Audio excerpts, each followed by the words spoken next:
नमस्कार, मैं श्याम नंदन कुमार आपका एएसएन के क्लासेज में स्वागत करता हूं। आज हम लोग पढ़ने वाले हैं भारत की राज्य व्यवस्था। उसके अंतर्गत हम लोग देखेंगे संविधान का निर्माण, और यह हमारा 15वां लेक्चर है भारत की राज्य व्यवस्था के अंतर्गत। इससे पहले हम लोगों ने 1 से 14 लेक्चर में कवर किया था भारत के संवैधानिक विकास, यदि अर्थात संविधान का विकास कैसे हुआ।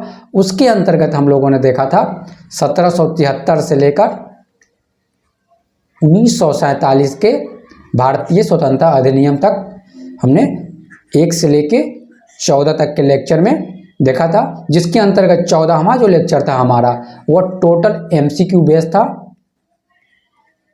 जिसमें हम लोगों ने 71 क्वेश्चन को कवर किए थे 14वें लेक्चर में, जो आधारित था किस पे, संविधान के विकास पे। अर्थात 1773 से 1947 में जितने भी एक्ट आए, ठीक है ना, उनसे जितने भी क्वेश्चन पूछे गए हुए थे वो सारे क्वेश्चन को हम लोगों ने यहाँ 14वें लेक्चर में कवर किया था, जो काफ़ी इंपॉर्टेंट थे। इससे हमें एक आइडिया लगा था कि किस तरह के एग्जाम में क्वेश्चन पूछे जाते हैं, किस चैप्टर से, संवैधानिक विकास जो चैप्टर था संविधान का विकास, उसके अंतर्गत, ठीक है ना, उस चैप्टर से किस तरह के क्वेश्चन पूछे जाते हैं उसको हमने 14वें लेक्चर में देखा था। और टोटल 71 क्वेश्चन थे। 71 क्वेश्चन ऐसे थे जो प्रीवियस ईयर में पूछे गए हैं, चाहे वो पीसीएस एग्जाम में पूछे हो, यूपीएससी एग्जाम में पूछे हो, या एसएससी के एग्जाम में पूछे हुए क्वेश्चन हो, या वनडे टाइप के किसी भी टाइप के एग्जाम में पूछे हुए हो, यूपी पीसीएस हो, झारखंड हो, उत्तराखंड पीसीएस हो, जितने भी एग्जाम में पूछे हुए क्वेश्चन थे उन क्वेश्चनों को हम लोगों ने 14वें लेक्चर में देखा था। वो काफ़ी इंपॉर्टेंट लेक्चर है।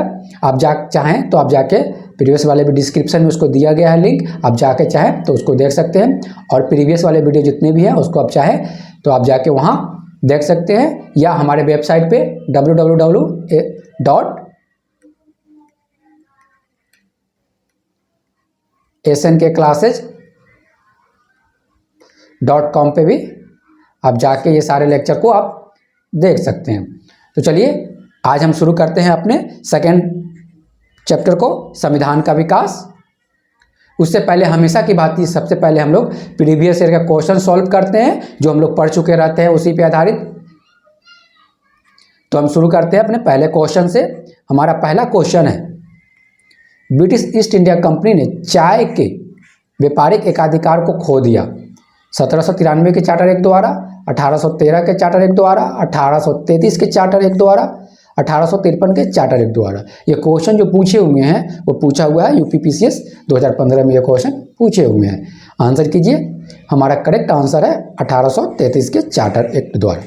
1813 में जो एक्ट आया था उसके अंतर्गत चाय और चीन के साथ एकाधिकार का जो था अभी ईस्ट इंडिया कंपनी का, उसको बरकरार रखा गया था, लेकिन अदर सारे जो एकाधिकार था उसको समाप्त कर दिया गया था। लेकिन 1833 का जब एक्ट आया तो क्या किया गया, चाय और चीन के साथ जो व्यापारिक एकाधिकार था उसको भी समाप्त कर दिया गया ईस्ट इंडिया कंपनी का। इन सब चीज़ों को हम लोगों ने पढ़े हैं प्रीवियस वाले वीडियो में। चलिए नेक्स्ट क्वेश्चन देखते हैं। तो यहाँ हमारा क्वेश्चन आंसर कौन सा है, हमारा यहाँ आंसर सी हो जाएंगे, 1833 के चार्टर अधिनियम द्वारा। ठीक है, चलिए नेक्स्ट क्वेश्चन हम देखते हैं। हमारा क्वेश्चन है, ब्रिटिश भारत में सांप्रदायिक प्रतिनिधित्व अर्थात सेपरेट इलेक्टोरेट की व्यवस्था निम्नलिखित में से किस अधिनियम के द्वारा की गई थी। भारतीय काउंसिल अधिनियम 1892, मार्ले मिंटो सुधार 1909, मॉन्टेग्यू चेम्सफोर्ड 1919, भारत शासन अधिनियम 1935, एमपीपीसीएस 2019, सेपरेट इलेक्टोरेट। आंसर कीजिए। हमारा करेक्ट आंसर है मार्ले मिंटो सुधार 1909, ठीक है ना, इसी में सबसे पहली बार सेपरेट इलेक्टोरेट की व्यवस्था की गई थी। चलिए तो हम शुरू करते हैं अपने आज के संविधान के निर्माण। आज का जो हमारा चैप्टर है ये दूसरा चैप्टर है। इससे पहले हमने बता दिया कि जितने भी लेक्चर इससे पहले कवर हुआ है उसके अंतर्गत हम लोगों ने कवर किया था संविधान का विकास कैसे हुआ। ठीक, यहाँ हम देखते हैं संविधान का निर्माण। अब संविधान के लिए भारतीयों के लिए संविधान की जो बात सबसे पहले औपचारिक रूप से जो है ना, किसने की थी, एम.एन. रॉय ने की थी। सर्वप्रथम 1934 में एम.एन. रॉय ने बोला था कि संविधान होनी चाहिए भारतीयों के लिए। ठीक है। लेकिन इससे भी पहले आप देखेंगे गांधी जी, मोतीलाल नेहरू, ठीक है ना, इन लोगों ने भी संविधान की मांग की थी, लेकिन वो अनौपचारिक रूप से था, एक मौखिक रूप से उन्होंने भी कहा था कि संविधान होना चाहिए भारतीयों के लिए, जो भारतीयों के लिए होना चाहिए और भारतीयों के द्वारा निर्मित होनी चाहिए, ठीक। तो लेकिन फॉर्मल रूप से जो देखें आप तो एम एन राव सर्वप्रथम किए थे, 1934 में किए थे। 1934 में उन्होंने मांग की थी कि भारतीयों के लिए संविधान होना चाहिए। सेम 1934 में ही देखते हैं कि स्वराज पार्टी, ठीक है ना, ये एम एन रॉय को आप समझ सकते हैं कि व्यक्तिगत रूप से इन्होंने औपचारिक रूप से मांग की थी, लेकिन एक संगठन के रूप में देखें सबसे पहली बार स्वराज पार्टी 1923 में इन्होंने मांग किया। 1923 में इनकी स्थापना हुई थी, लेकिन इन्होंने मांग किया था 1934 में। आपको बता दें कि स्वराज पार्टी की स्थापना 1923 में किया गया था, किनके द्वारा, सी आर दास और मोतीलाल नेहरू के द्वारा किया गया था। स्वराज पार्टी की स्थापना 1923 में इन्होंने किया गया था। जब आप हिस्ट्री में पढ़ेंगे तो वहाँ देखेंगे कि स्वराज पार्टी की स्थापना क्यों हुई थी, ठीक, क्या कारण बने थे कि स्वराज पार्टी की स्थापना हुई थी।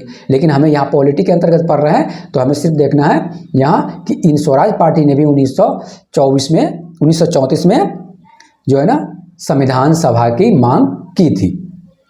1935 में आते हैं तो भारतीय राष्ट्रीय कांग्रेस ने भी पहली बार, ठीक, आधिकारिक रूप से अर्थात औपचारिक रूप से आप कह सकते हैं, अनौपचारिक नहीं, औपचारिक रूप से भारतीय राष्ट्रीय कांग्रेस ने भी क्या की थी, 1935 में मांग की थी संविधान सभा की कि संविधान होना चाहिए भारतीयों के लिए, ठीक है ना।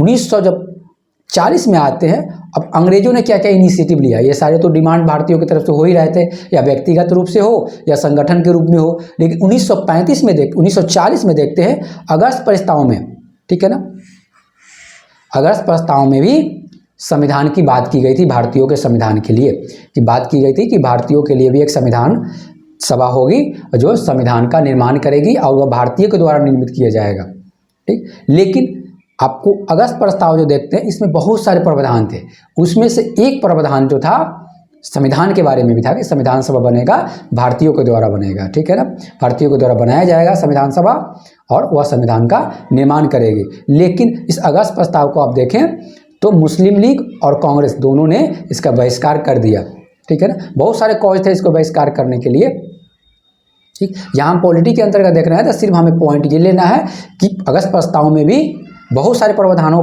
होते हुए भी, प्रावधान के साथ साथ ही, ठीक है ना, एक प्रावधान ये भी था कि संविधान सभा की बात अगस्त प्रस्ताव में भी किया गया था। अर्थात ब्रिटिश सरकार ने 1940 में पहली बार, ठीक है ना, स्वीकार किया था कि भारतीयों के लिए संविधान होना चाहिए।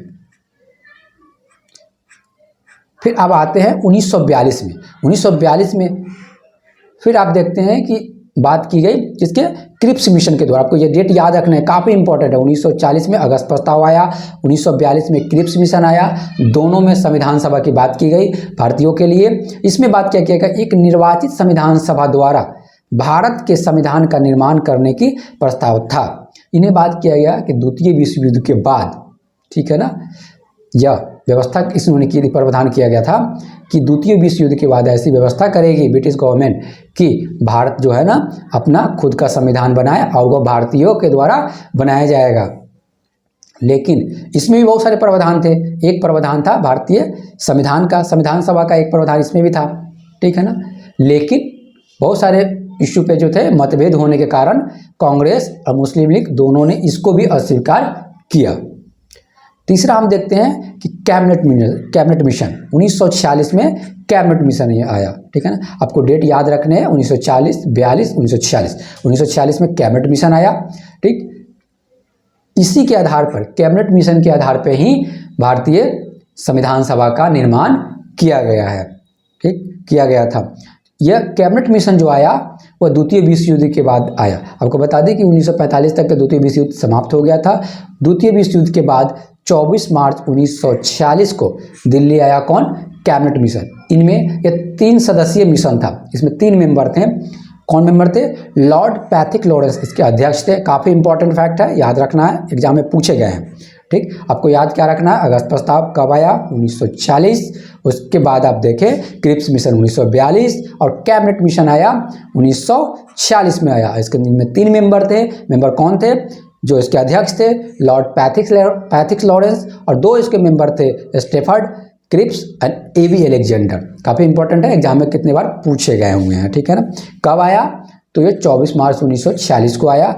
इन्होंने जो अपना सुझाव दिया, प्रस्ताव दिया कि कैसे विधानसभा का निर्माण होगा, क्या क्या प्रोसेस होने चाहिए एक संविधान सभा को निर्मित करने के लिए। इन्होंने काफ़ी सुझाव दिए, प्रस्ताव रखे इन्होंने, और इस प्रस्ताव को याद रखें कि कैबिनेट मिशन द्वारा सुझाए गए प्रस्ताव को जो है ना, इन्होंने क्या किया, कांग्रेस और मुस्लिम लीग दोनों ने स्वीकार किया। उन्होंने, हमने इससे पहले क्या देखा कि क्रिप्स को मिशन जो आया 1942 में, उसको भी उन्होंने क्या किया, दोनों ने मिलकर, कांग्रेस और मुस्लिम लीग दोनों ने बहुत सारी चीज़ों पे मतभेद होने के कारण उसको अस्वीकार कर दिया।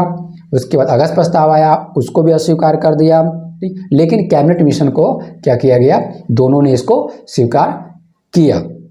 इनमें 3 मेंबर थे, आपको याद रखना, अध्यक्ष, 2 मेंबर इसके सदस्य थे और 2 उसके सदस्य थे, 3। कब आया, 1946 में आया। दिल्ली में कब आई, 24 मार्च 1946 को दिल्ली में यह जो है कैबिनेट मिशन आई।